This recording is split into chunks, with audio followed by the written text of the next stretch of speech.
Transform all your company's milestones, big or small, into impact with Impact Hero. Whether it's a sale, a new hire, a demo booked, or anything else, with Impact Hero, you automatically generate a gift that matters, like a tree planted, a kilo of plastic recovered, or a piece of coral reef restored. Join the hundreds of companies that are already boosting sales and retention while making an impact. Go to impacthero.com/podcast now to get 10% off. Again, that's impacthero.com/podcast to get 10% off.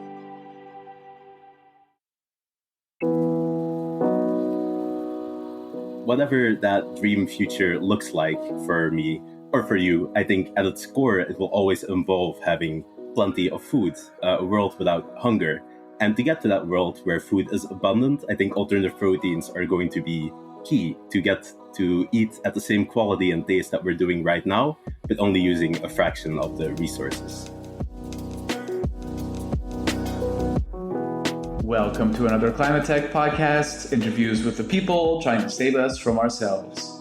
If you're a regular listener of the podcast, you know that I'm a big fan of the Good Food Institute.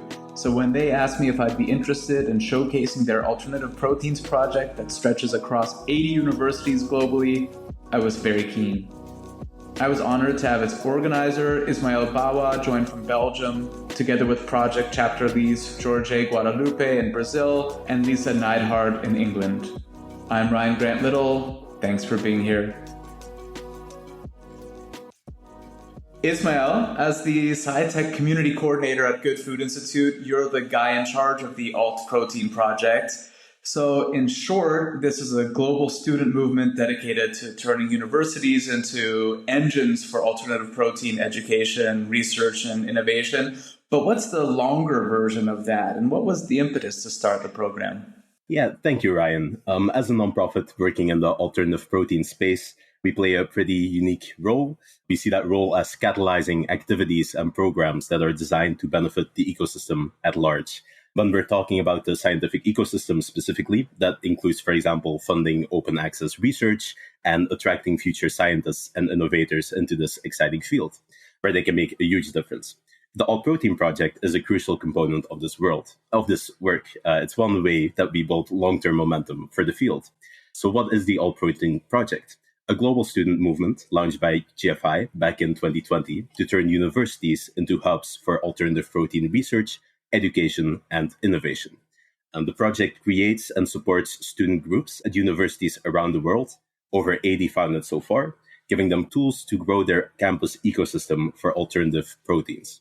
Why the focus on students? Because they're future leaders of this industry, and they can be the spark that gets people investing in the alternative protein space. We are empowering them to push for more research that makes alternative proteins tastier, more affordable, and scalable. Or starting new courses, building communities on campus, or creating a talent pipeline for this growing industry. We launched the Alt Protein project to help students gain the experience and relationships to form a strong foundation for future careers in this emerging sector. Each student group gets direct mentorship from GFI staff. Mentoring is one role that I play for some of our chapters here in Europe. And this mentoring is aimed at helping them with the practical sides of leading a student organization, but also involves training and unlocking opportunities that are really meant to develop them into future leaders of the space. In addition to that, they receive access to funding for events and research, as well as monthly calls with peers and experts, and the global hub and WhatsApp community for support and collaboration. And this aspect is really valuable about this global project because it really stimulates students from different parts of the world to work together and concretely organize projects. So in this way, we help student leaders build strong cross-disciplinary communities that connect scientists, entrepreneurs, and advocates, all relationships that will be helpful in their future career. And then my role forms part of GFI Europe's Science and Technology team. The Alt Protein project is a global initiative that every regional affiliate of GFI works on together, but it's particularly pertinent to Europe as we are home to some of the world's top research institutes, and we are continuing to lead on alternative protein innovation.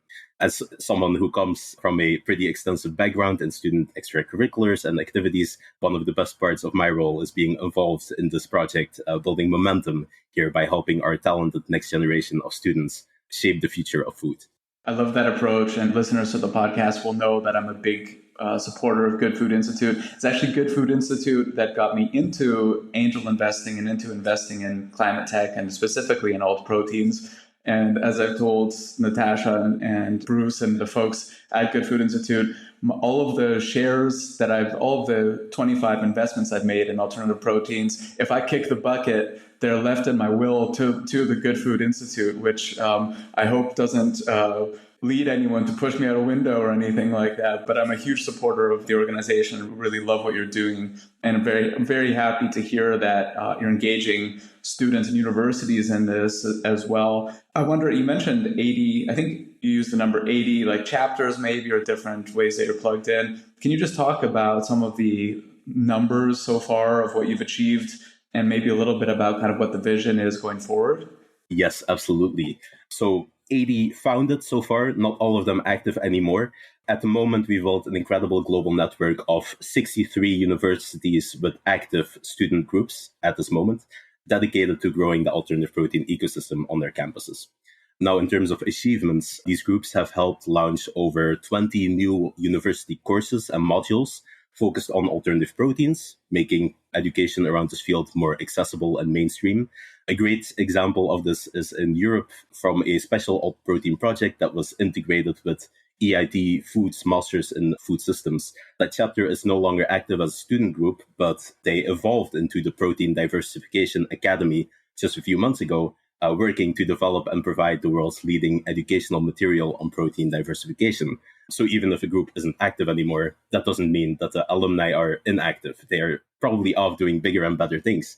Besides education, they've also driven more than 40 research projects that fill important knowledge gaps and push innovation forward in alternative proteins. In 2024, the University of Chicago, APP, developed a student-led research accelerator program, RAP, they call it. And in the first iteration of this RAP, the APP team recruited graduate students and upperclassmen to lead 4 different research groups. And these research groups cover a wide range of topics, from machine learning applications to life cycle assessments, all relevant to alternative proteins. Then innovation-wise, the project has also helped create over 90 alt-protein jobs and internships so far, directly connecting students with real career opportunities in the industry. The current leaders of the APP at the National University of Singapore are also co-founders of a pet nutrition company that uses fermentation technology to convert food side streams into alternative proteins, to name one example of the innovative founders of alternative protein chapters. And then besides the education, research, and innovation that these chapters are driving, there is a great deal of awareness and community building that is being done. And that goes from organizing scientific conferences and festivals to producing podcasts and being active science advocates and communicators. Our University of Nigeria, APP, last year organized the first alternative protein symposium in Nigeria with over 300 students and faculty joining them. Food for Thought, hosted at Harvard University, annually brings together hundreds of students to, as they say, reimagine the future of food, and is a product of collaboration across many APP chapters, American ones like Tufts and Brown, also Warwick from the UK, and our APP in Nigeria, to name a few. So it's not only that they are very well positioned to make a local impact, which is a big part of the program, but due to the setup of the project, it also becomes very easy to work across borders and bring regions closer together. We see this in Food for Thought. Recently, there was also an in-person workshop between Nigeria, India, and UK chapters hosted by the Mumbai Alt Protein Project. As for the vision of the future, ultimately, the vision is to empower the next generation of leaders who will transform the global food system with alternative proteins at the heart of that change. We want to keep expanding this global network, reaching even more universities and students so that the alternative protein movement becomes mainstream in academia. We'll do this by funding more university research that tackles the biggest technical challenges and opens doors to scaling up these sustainable protein solutions, supporting the creation of new educational programs and courses to build a robust talent pipeline that meets industry needs, and strengthen cross-sector connections between scientists, entrepreneurs, investors, and policy leaders, starting from the students up. Okay, so a fair number of things to do there. And I think before I introduce Lisa and Jorge as two of the people delivering these programs at the university level, give me a bit of context on why from out of 63 universities that are active with programs, you chose Lisa and Jorge to join us today. Well, we chose Lisa and Jorge to speak because they both represent what makes the All Protein Project so powerful: visionary and motivated students who are making real change. Lisa led the All Protein Project at the University of Cambridge while she was studying for her PhD. And then since finishing her degree, she's continued working with GFI as a mentor to both the Cambridge and Imperial APP groups, whilst herself pursuing a very impressive career in the field. Her continued involvement has really been invaluable for the students and for me as well, because we are the two mentors for all the UK APP groups, and working together with her on that has been fantastic. For Jorge, he's based at UFMG in Brazil, completing his PhD in cell biology and bioengineering. He's still an active member of the group and was part of developing the first in-person cellular agricultural course in Brazil, whilst also working as a partner and researcher for a cellular agricultural startup focused on cultivating leather.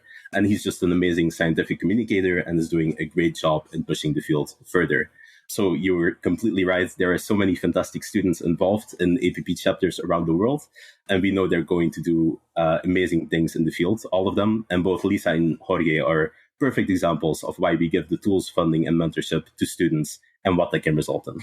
Amazing. I mean, one of the running themes I notice here is that people are wearing lots of hats at the same time. So probably not enough hours in the day, but amazing work that you're doing. Lisa, maybe I'll start with you. You're a postdoctoral researcher at Imperial College London. What is your field of research there?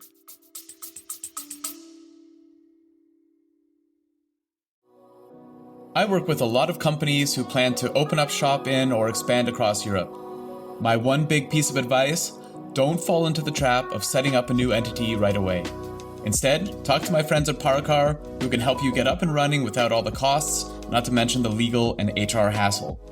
When I was hiring in different EU countries, I wanted my team to focus on their work, not on the country's bureaucracy. After interviewing a half dozen international expansion firms, I chose Paracar because they were by far the most knowledgeable and they're great people. Whether you're a large multinational looking to expand abroad, a small business looking for the right talent, or a contractor, they'll sort it out. Book a free, no-obligation consultation right now at paracar.eu/climate. That's PARAKAR.eu/climate.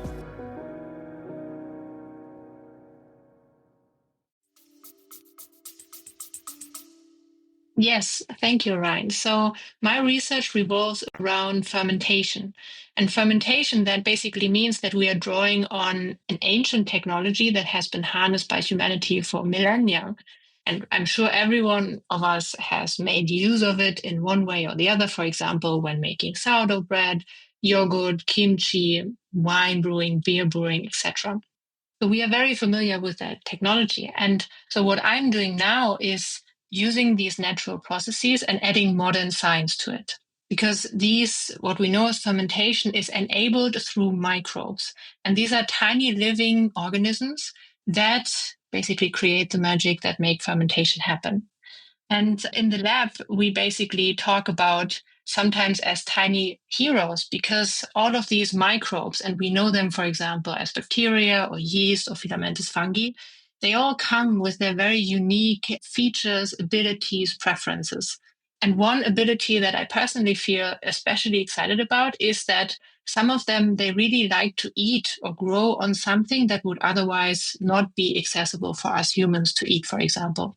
And one example we have in the lab is in rapeseed oil extraction. So we take the oil, but what remains is basically all the rest of the rapeseed. And so this is one example that we can use as food for microbes that can then upcycle these nutrients that otherwise would not be available for us.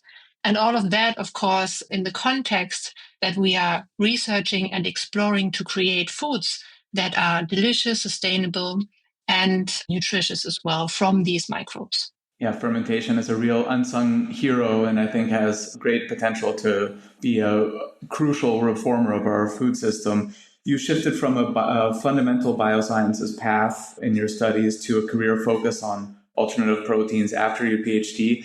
And I wonder, was there kind of an inciting moment, or was there something specific that moved you from the fundamental biosciences work to the alternative protein space? What informed that decision? Yes. So For my PhD, which took a long time, I was in a quite niche and quite old field of fundamental medical research. And over these years, I was always struggling with convincing others and especially myself that what I'm doing actually serves a broader purpose.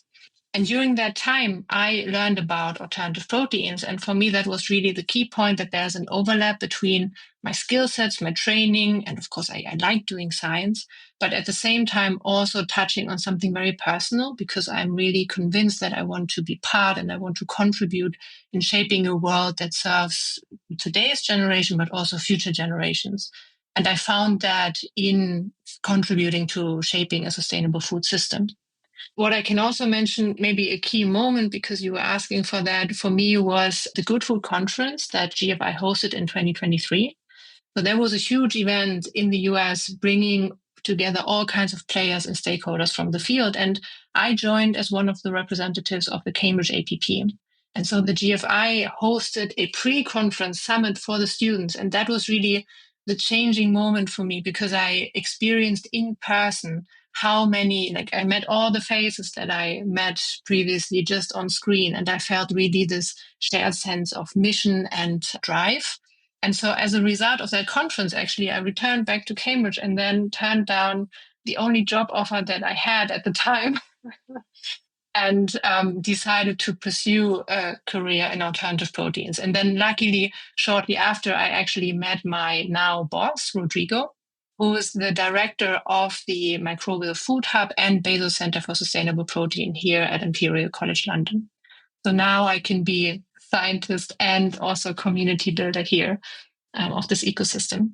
It's something you notice in the alternative protein space, that people are very mission driven and values aligned. And so when you go to a conference like that, you notice that sort of, the level of ego or that type of thing that you normally see at, a business conference is far lower here. And people are much more kind of cooperative. People coming from, there's a level of respect, like a very, very high level of respect kind of across the board. Something that really appealed to me also about getting involved in alternative proteins. You mentioned Cambridge APP, or Cambridge Alternative Protein Project. How did you get involved with that? And can you talk a little bit about it? I think it's been transitioned through to the European Institute of Innovation and Technology, which I know just has EIT Food, so not in this long form. Can you talk a bit about the Cambridge APP and its connection also now to EIT Food? Yes. So maybe just for a bit of context. So when I joined the Cambridge APP, I was actually part of the second generation of leadership in that student group. And when I was joining, actually, we were not yet part of GFI's APP. So we were applying shortly after I joined. And as having witnessed before and after being of this big international community, I can really emphasize that the resources we were able to access as being part of the APP really made a huge difference for us in terms of resources we had, of course, financially, but very most importantly, also mentorship, support, and just having access to other student groups who try to tackle the same problems, but in different locations of the world. You were mentioning now the relationship to the EIT Food APP. So the relationship there, to realign that, is that originally how I heard about alternative proteins was that I joined a course, the Alternative Protein Fundamentals program. And so at the time that was run in Cambridge in collaboration with Effective Altruism. So back in the days, there was lots of overlap between Effective Altruism and alternative proteins, because Effective Altruism, they have this animal welfare branch. So we actually got funding from them, and they were running these courses, and that's how I joined. But this very course and curriculum that was an 8-week course at the time was created with a big idea to basically serve as an onboarding course for people who want to go into the alternative protein space. But soon enough, we realized that the demand that was there was much bigger than the resources we had at hand to accommodate that. And then, so luckily, that fell now into the realm of the EIT Food APP, because as Ismäel mentioned, as an example of achievements of APP, they took this existing curriculum, they updated it, and they embedded it now into a bigger educational program where you have also different levels of depth of the teachings. All of that is bottom up, cohort-based learning.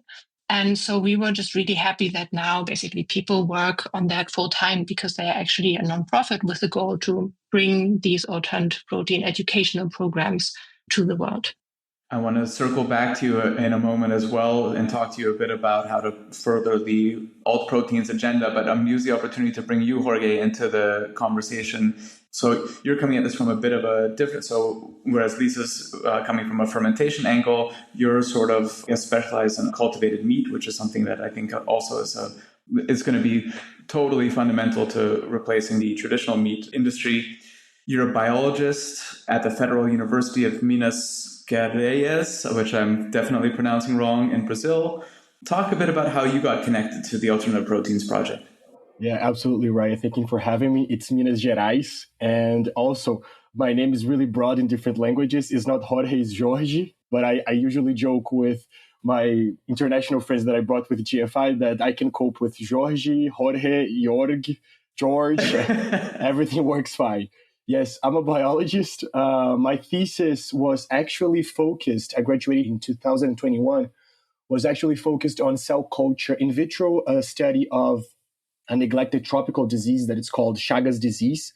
And therefore, I learned a lot about cell culture, and my lab was really focused on cell culture. And because my advisor and my lab wanted to shift a little bit of learning on three-dimensional cell culture, so basically, instead of growing the cells in a two-dimensional manner, like the cells are attached to a flask, like a glass or a plastic, we recreate this three-dimensional structure that it's actually where your cells are within your tissues with a biomaterial. For example, we call it scaffold, like a construction scaffold, because the cells will grow in all of the three dimensions. And my lab saw this opportunity with the GFI research program in 2020. So everything started with GFI once again. And we wrote down this project on developing a scaffold for cultivated chicken. And we did it. And I was invited to join this project. And my whole master's was focused on that. And because of, actually, we did the first fried chicken in Latin America with this project. So it was really nice. We were really excited about it. We were eager to, we still are, to explore even more and more on the field. And we were really close contact with GFI Brazil. And they were looking for possible candidates for a new outprotein project cohort in 2023. And they publicized this program to us. And I was so excited about it because I think I really relate with Lisa's. I'm sorry if I'm saying it wrong again. International call. But I think I really relate to this as we can see some impact. I really wanted to make some impact locally or globally. Let's see what my career is expecting me. But I really thought that would be the perfect opportunity to spread the word of this outstanding technology that is recreating meat with tissue culture. So as both an enthusiast of the biotechnology and a person that really worries about the climate issues, I joined the program happily, and I'm here.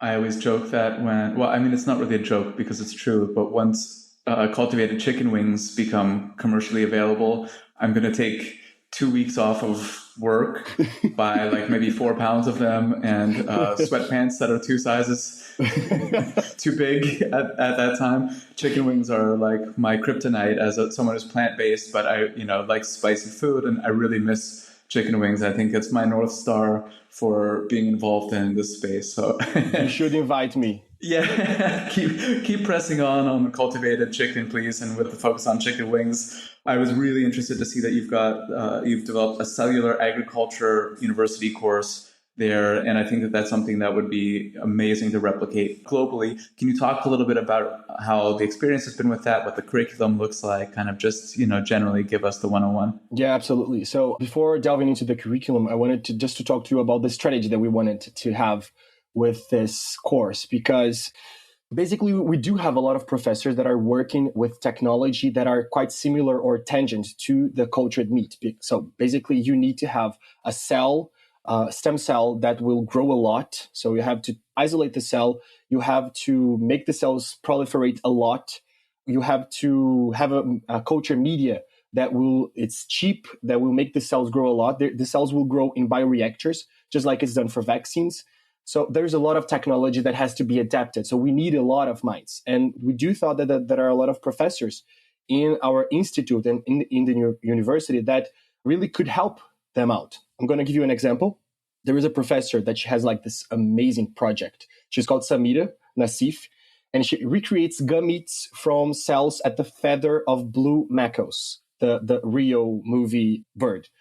And it's an endangered species. So she gets this fibroblast out of the feather. She makes gamete with them so that she can have embryos and fertilize a blue macaw from scratch. So like this is with her platform that we have and also her proactivity and into sustainability, we could make her eyes shine toward cultivated meat. So this is what we wanted to try. So we invited her to give a class on cell culture and strategy for cell immortalization. That is basically this modification that we have to make the cells so the cells can proliferate a lot. And if her eyes shine and she meets up the student at the class that is eager to develop a new project in this field, it's the perfect formula. So the course was really focused on biotechnology. I think it was easy to see this from this initial sentence that I just made. But because you need all of this technologies to recreate the cellular agriculture products, such as cultivated chicken, but also other types of meat, but also leather and fat, that is projects that we have in the university. We wanted to explain to the students how to isolate the stem cells from the donor animal, how to make them proliferate, how to use bioreactors in industries, how to make the cells mature and look like a protein-rich muscle fibers, how to develop these biomaterials that we called scaffolds. And at the end, so this is the curriculum. These were the classes. And we also invited professors, but also APP members. So students gave the classes. So for example, I gave the introduction classes. I gave the media class, the culture and media classes. I gave the 3D bioprinting classes because it's my thesis right now. And at the end, we invited industry representatives, such as a startup that I'm working with that's called Mundo Biotech, the CSO from there, Aline, and also JBS researchers that are working in contact with us at UFMG as well, to discuss about the market, to show the students the market. And at the end, once the students understood all the technology background and the technology gaps on the industry, and also the actual industry, so all of the startups, or at least a landscape of the startups that are already in the market, they had to pitch a startup idea, like a Shark Tank. So these were their final task. So they had to create this idea that has to have science background, but also market background. So they had to make sense on that. And they would have to pitch it to a committee with industry from JBS, Mundo, and academia representatives. And that would be their final grade. So it's been a huge success. The students are loving it. I actually made a report to GFI. We are going to offer for the third time the next semester. Funny thing, we also have practical classes there. So Brazil has had a lot of other initiatives. For example, UFPR, it's another university from Paraná, also had a course, but we did this with practical classes, and they are really trying to do it as well in Paraná. So the students would hands-on activities with cell culture, 3D bioprinting, suspension culture in bioreactors or pre-bioreactors. So they were really excited about it, and we had really, really great comments back. You mentioned JBS a couple of times there. And when I think of Brazil's food system, I think of JBS, which is the world's largest meat company. And I would be very curious to hear how you're working with them and what their connection is with the alternative protein space. And maybe if you can just kind of give us a little sense as well, because I think when we talk about alternative proteins, you hear a lot about kind of the European and the North American perspective, to some extent also in Asia, especially Singapore, but you don't hear as much about Latin America. And I wonder if you could just bring that perspective in more broadly for us. Yeah, I think we should improve our communication skills, actually, because there are a lot of things happening. But yeah, JBS, the largest meat company in the world, and they have made the largest investment in cultivated proteins in the world as well. And part of this investment was to buy this plant on Spain of a company, a startup in Spain. And the other half was to create this institute, a research center in Florianópolis, south of Brazil.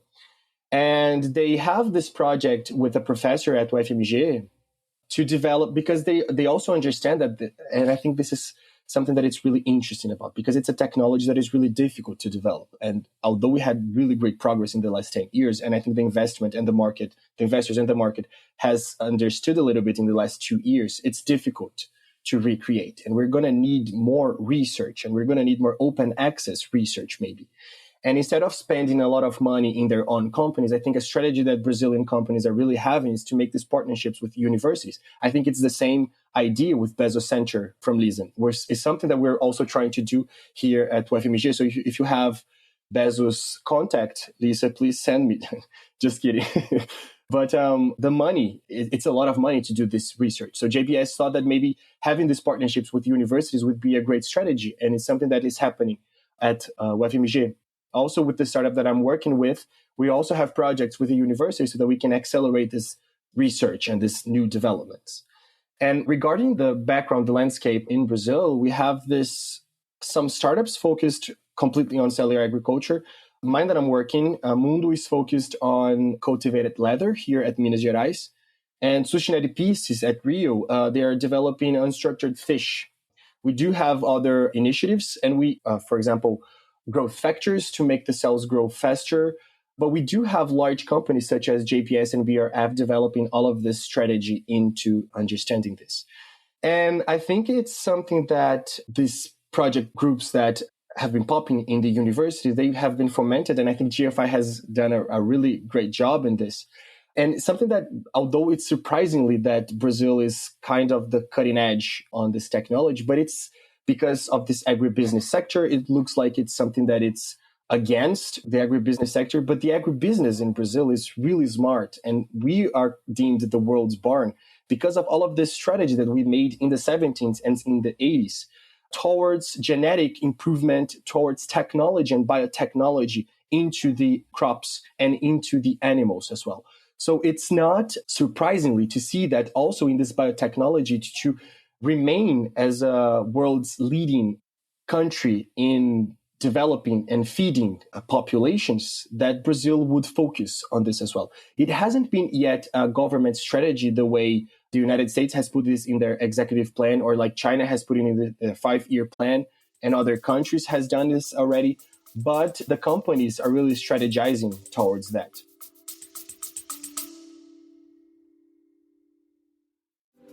This episode is supported by Grizzle, B2B content to create and capture demand.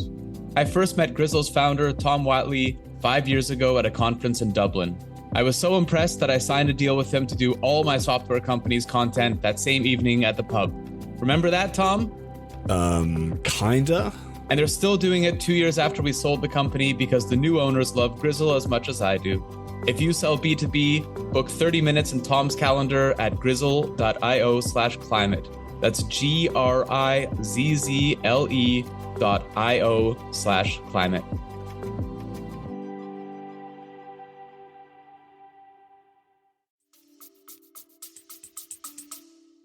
And I think the jury's out, and I keep my fingers crossed that companies like JBS or these traditional meat companies will, do this with good intentions, basically, as they shift into researching and funding some of this work. We've seen different examples, right, especially in renewable energy, with traditional oil and gas companies going into, pulling out of, hindering, helping, investing in, and these days, mostly hindering things like renewable energy. And so hopefully this is a proper transition. And I think it makes sense, right? A lot of these companies like Cargill are positioning themselves as protein companies rather than as meat companies historically. So the opportunity is there. Only time will tell kind of how that plays out. I wanted to touch on the topic of kind of spreading the word about alternative proteins with you, but I'll reach back to Lisa for a second here because you're doing lots of speaking and mentoring on this topic. And I wonder if you can share what, for you, the kind of most effective pathways have been to furthering this agenda. Yes, sure. So one idea that I keep coming back to is the one revolving around the One Health concept. And so that basically describes that human, animal, and planetary health are very much interlinked and connected with each other. And that's exactly where alternative proteins come in, because they offer the rare opportunity to create a win-win-win situation. Because alternative proteins, they aim to be better for people, for humans, for animals, as well as for the planet. And I often like thinking about that in contrast to many diets nowadays that are basically lose-lose diets, because they come from industrial animal agriculture that drives climate change, deforestation, etc., but as well also poor health. And so with better protein options provided by alternative proteins, we can shift towards diets that are healthier as well as more ethical and sustainable. And so I think to get there, education and community are key. And this is exactly why I feel very much passionate about mentoring, speaking, engaging, not only with scientists, but also with all kinds of other people, because ultimately we all eat.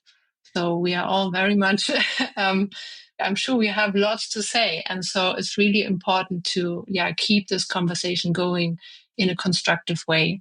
And you can also be plant-based and not have a healthy diet, which is a testament to my French fries and ketchup-centric diet personally. But Lisa, I'm interested in when you say other people as well. So it's scientists, yes, I think, they're quite receptive to this kind of thing. What are some of the audiences you're speaking to who aren't necessarily, you wouldn't necessarily expect to be receptive to this, but that have surprised you?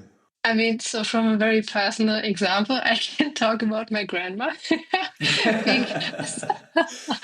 because so I'm originally from Germany, and I would say, especially I'm from the countryside, their meat is a very strong cultural good.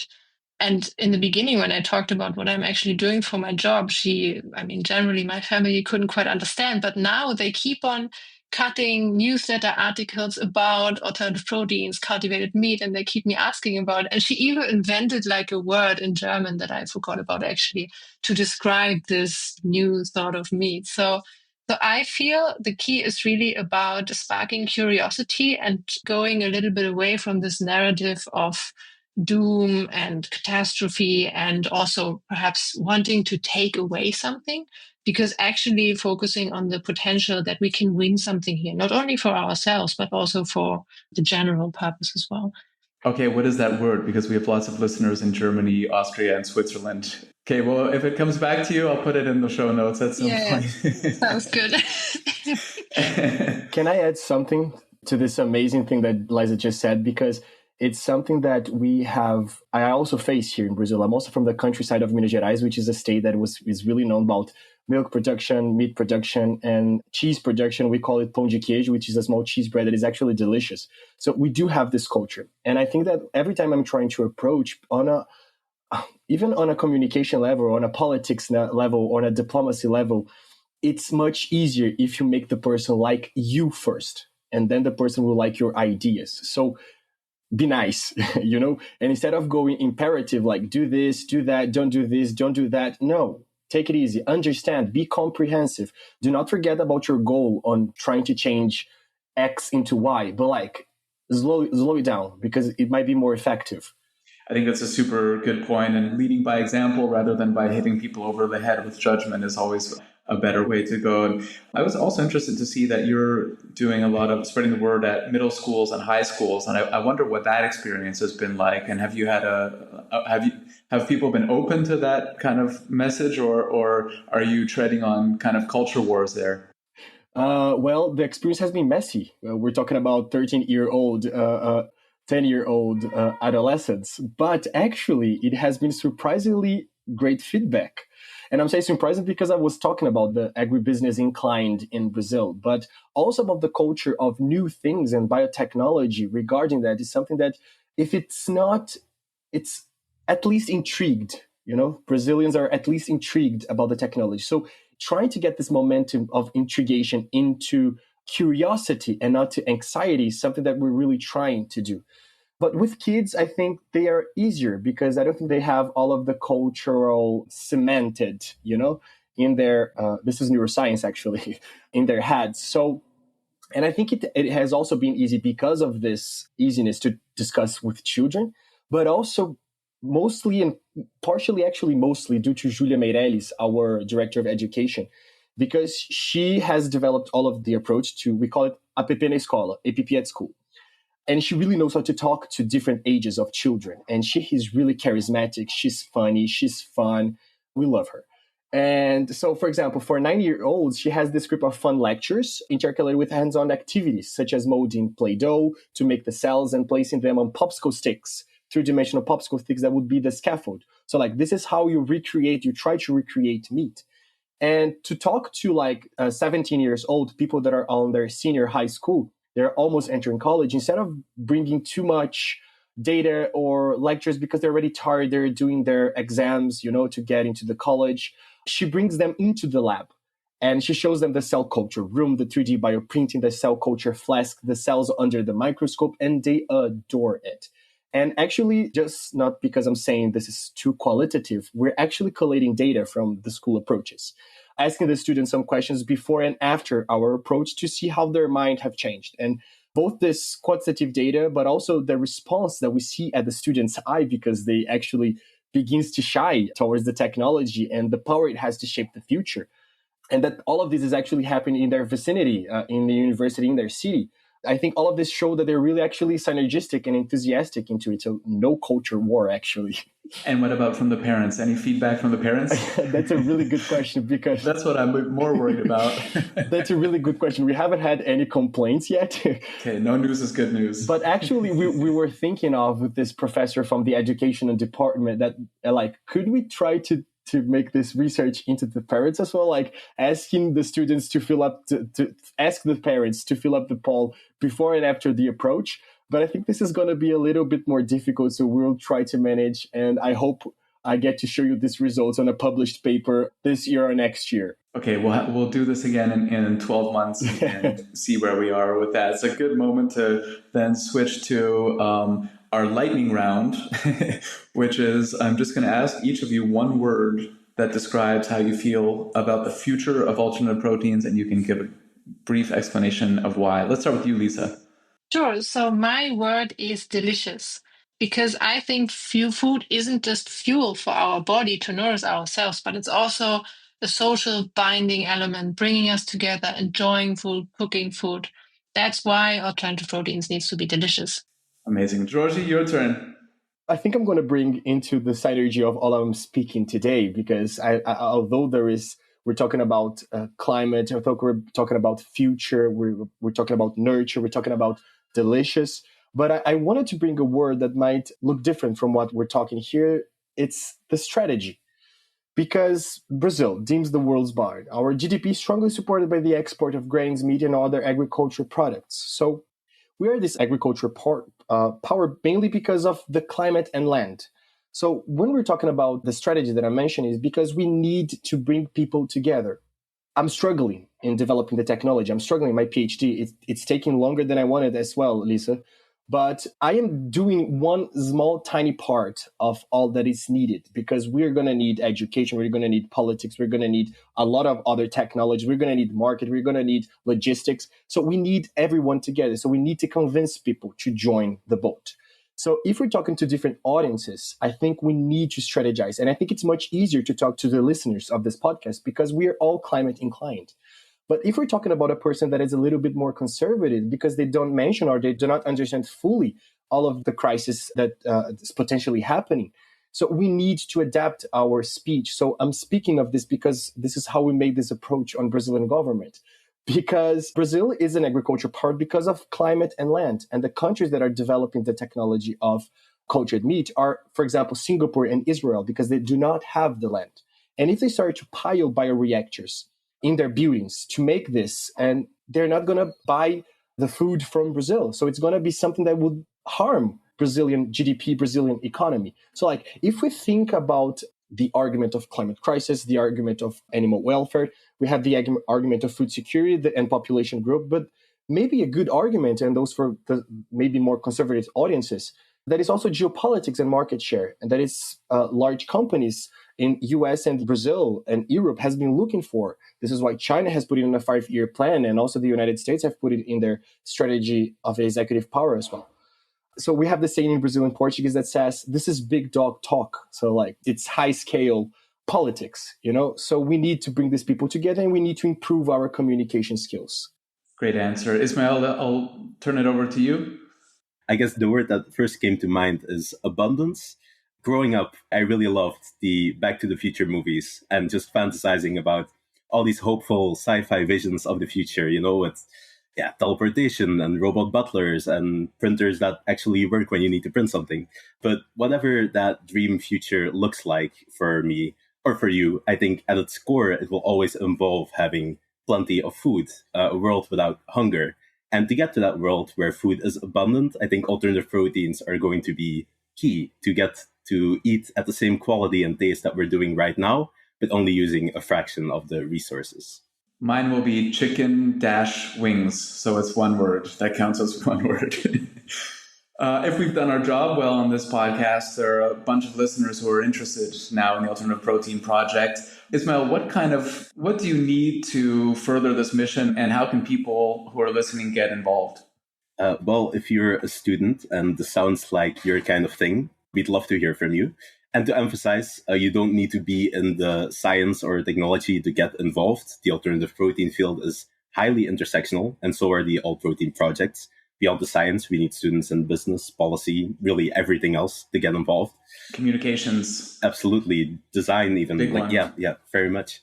And to get involved, applications for new APP chapters open at the start of each year. So this year's has just passed. But in the meantime, you can visit the GFI website to find lots of information on how to already get started building a student group independently, as well as some other career resources that you might find interesting. And then if you're not a student, but you're still excited about building a better food system, alternative proteins are very much a growing field, and there are lots of opportunities for you to get involved, whether that's as a researcher or a policymaker, investor, nutritionist, someone able to direct philanthropic funding. It's really a collaborative space, and people from different disciplines all work together. So I'd love to hear from anyone who is interested. Feel free to reach out to me on LinkedIn or to get in touch via our website, gfieurope.org. I think that's a great place to leave it. I'll put all of the contact information into the show notes. Thank you all for joining me today. Really great to have fellow alt proteins warriors on the podcast. Thank you so much, Ryan, for having us. It's been a pleasure to talk about the Alt Protein Project and the exciting future of alternative proteins. Thank you, Ryan. Thank you. If you got something from this episode, please share it with a colleague or friend and rate it on Spotify, Apple, or wherever you listen. Word of mouth and reviews are how people find the podcast. I'll be back with another episode for you very soon. You can find the podcast on the web at climatetechpod.com. Thanks for listening.